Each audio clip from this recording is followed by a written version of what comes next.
Assalamualaikum warahmatullahi wabarakatuh. Waalaikumsalam warahmatullahi wabarakatuh.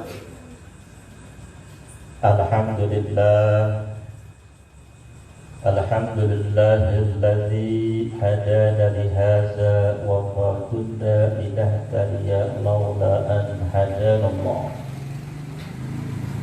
Ashhadu an la ilaha illallah wahdahu la syarika lah wa ashhadu anna Muhammadan abduhu wa rasuluhu la nabiyya ba'dah.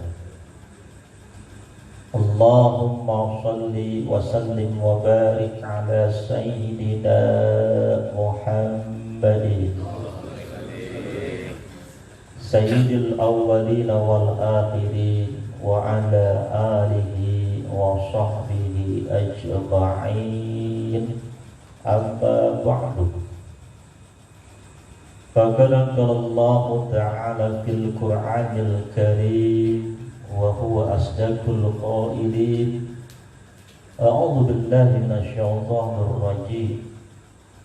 Bismillahirrahmanirrahim. Wa ma khalaqtul jinna wal insa illa Sadaqallahul azim. Yang saya hormati dan Allah muliakan guru besar kita bersama, orang tua kita bersama, yakni Bapak Yai Haji Syarifuddin. Dan yang saya hormati serta Allah muliakan segenap para jamaah, para asatiz, serta seluruhnya rekan-rekan pemuda Majelis Dzikir Al-Kilaniyah rahimakumullah. Syukur alhamdulillah atas izin dan ridhonya Allah Subhanahu wa ta'ala, saya mampu dan bisa bersilaturahim ke Majelis Dzikir Al-Kilaniyah, bisa bertemu dengan guru saya Shahibul Fadilah wal Barakah, serta bisa bertemu dengan para jamaah seluruhnya. Ini merupakan takdir dan kehendak daripada Allah Subhanahu wa ta'ala. Salawat teriring salam semoga Allah limpah curahkan kepada baginda Rasul, pemimpin kita dunia dan akhirat, yakni adalah Nabi besar Muhammad sallallahu alaihi wasallam, beserta keluarganya dan para sahabatnya. Dan mudah-mudahan kita semua sebagai umatnya mendapatkan syafaat dari baginda Rasul atas izin dan ridhonya Allah Subhanahu wa ta'ala. Para jamaah rahimakumullah, senantiasa setelah baginda Rasul dan para sahabatnya berperang berjihad yang maha dahsyat, yakni adalah perang Badar. Perang Badar itu perang yang sangat luar biasa. Umat Islam kurang lebih 315, kaum Quraisy kurang lebih 950, 1/3. Tapi alhamdulillah baginda Rasul atas izin Allah beserta para sahabatnya mengalami kemenangan yang sangat luar biasa. Itu merupakan kemenangan pertama baginda Rasul beserta para sahabatnya atas izin Allah Subhanahu wa ta'ala. Namun setelah perang Badar tersebut, baginda Rasul bersabda di hadapan para sahabatnya, roja'tum minal jihadil asghar ilal jihadil akbar. Padahal pada saat itu baginda Rasul baru saja jihad yang dikatakan dengan perang Badar. Tapi apa kata baginda Rasul? Kalian semua baru saja berperang, yakni perang yang kecil, menuju perang yang besar. Sahabat bingung, perang segitu gedenya dibilang kecil, kata Rasul. Sahabat bertanya, ya Rasulullah, perang yang besar itu perang yang bagaimana? Apa kata Rasul?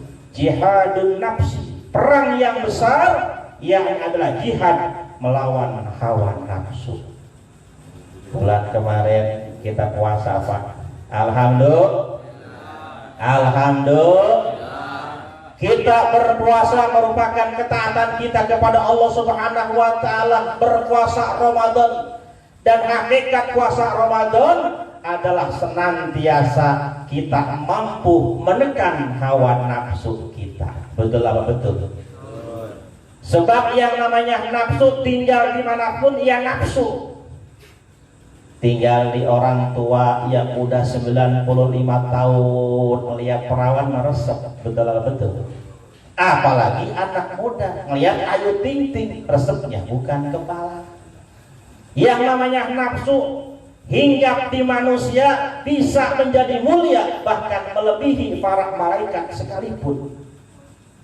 Yang namanya nafsu hinggap di seorang hamba bisa menjadi kecil, bisa menjadi hina, bahkan lebih hina daripada binatang sekalipun. Tergantung kita bisa nggak mengendalikan hawa nafsunya. Apakah kita yang mampu mengendalikan hawa nafsu, ataukah nafsu yang mengendalikan kita? Kalau kita mampu mengendalikan hawa nafsu, kita ini dimuliakan oleh Allah melebihi para malaikat sekalipun. Alhamdulillah. Tapi tatkala nafsu yang menjerumuskan kita, yang menggoda kita, nafsu selalu mengajak kepada kita kepada keburukan, maka senantiasa kita ini melebihi kehinaan daripada binatang sekalipun. Makanya kata ulama, nafsu itu pada hakikatnya hinggap di tubuh seorang hamba, yakni ada 3 bagian. Ada yang disebut dengan an-nafsul mutmainnah. Nafsu mutmainnah ini hinggap di seorang hamba, bawaannya pengen ibadah terus. Bentar-bentar pengen sholat, udah sholat subuh, siang dikit sholat duha. Betul apa betul?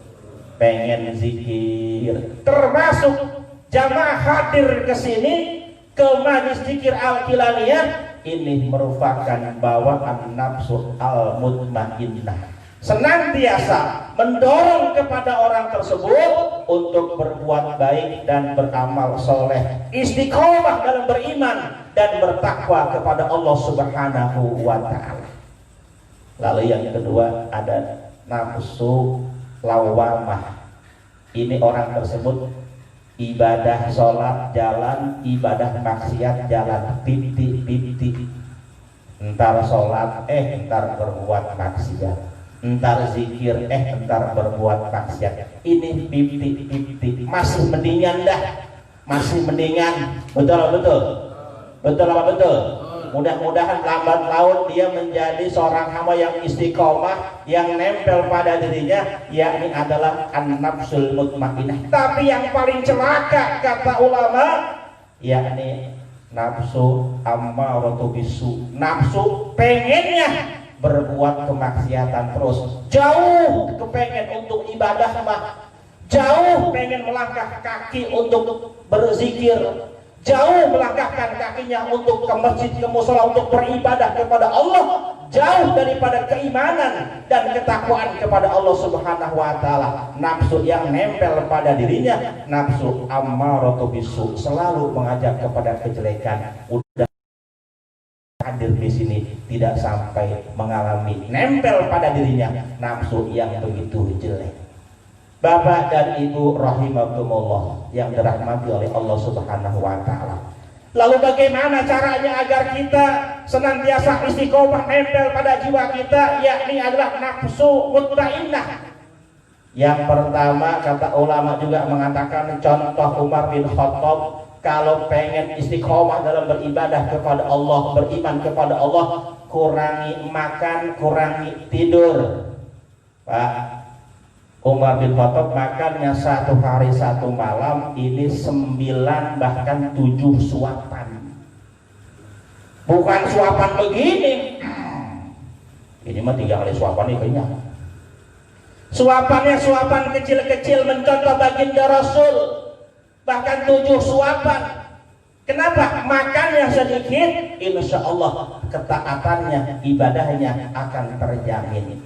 Bahkan bukan makannya saja, tidurnya pun dikurangi, senantiasa ia berzikir kepada Allah Subhanahu wa Ta'ala. Subuhnya kagak kesiangan, johornya kagak di pekerjaan, asarnya kagak di perjalanan, maghribnya kagak kecapean, isanya kagak ketiduran. Betul apa betul? Mudah-mudahan kita mah kagak sampai begitu. Alhamdulillah. Lalu yang kedua, nafsu agar kita timbul mutmainah, yakni adalah banyak beribadah kepada Allah Subhanahu wa Ta'ala, baik ibadah mahdoh ataupun ibadah ghair mahdoh. Yang kecil pun ada duri di jalan, singkirkan, ibadah kepada Allah Subhanahu. Ada nenek-nenek lewat pengen nyebrang, seberangin. Bukan perawan doang yang kita seberangin, nenek-nenek seberangin. Yang perawan nyebrang, wah paling sebut berebutan anak muda. Pas nenek-nenek nyebrang jalan mobil tidak ada yang na'udzubillah summa na'udzubillah, seberangin. Nenek-nenek juga itu kita seberangin, ibadah kepada Allah. Yang terakhir, agar nempel nafsu mutmainnah dalam jiwa kita, yakni banyak berzikir kepada Allah. Salah satunya nih kita silaturahim, kumpul di majelis zikir al-Hilaniyah, kita berzikir mengagungkan Allah Subhanahu wa Ta'ala. Ala zikrillahi tatma'innul qulub, ingatlah dengan berzikir kepada Allah, dengan kita mengingat Allah, hati kita bisa menjadi tenang. Betul apa betul? Kalau hati kita tenang, Pak, ibadah kita tenang. Betul? Betul. Walaupun badai masalah datang menghampiri kita, walaupun ujian datang menghampiri kita, tapi kalau hati kita tenang, selalu berzikir kepada Allah, kita ingat kepada Allah Subhanahu wa Ta'ala, hati kita tenang, ibadah kita tenang, pikiran kita tenang, kerja pun kita tenang. Alhamdulillah, rumah tangga ya Allah jadikan rumah tangga yang sakinah, mawadah dan warahmah. Alhamdulillah. Bapak dan Ibu rahimakumullah, barangkali ini saja kalimat dari saya, mudah-mudahan ada hikmah dan hidayahnya, dan Allah jadikan hidayah dalam ibadah kita. Mohon maaf. Allahu a'lam. Wassalamualaikum warahmatullahi wabarakatuh.